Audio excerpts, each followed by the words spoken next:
Meaning of encode. Encode.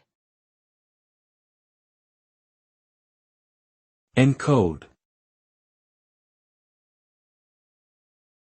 Encode.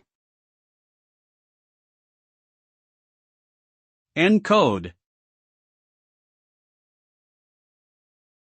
Encode refers to the process of converting information from one format or representation to another.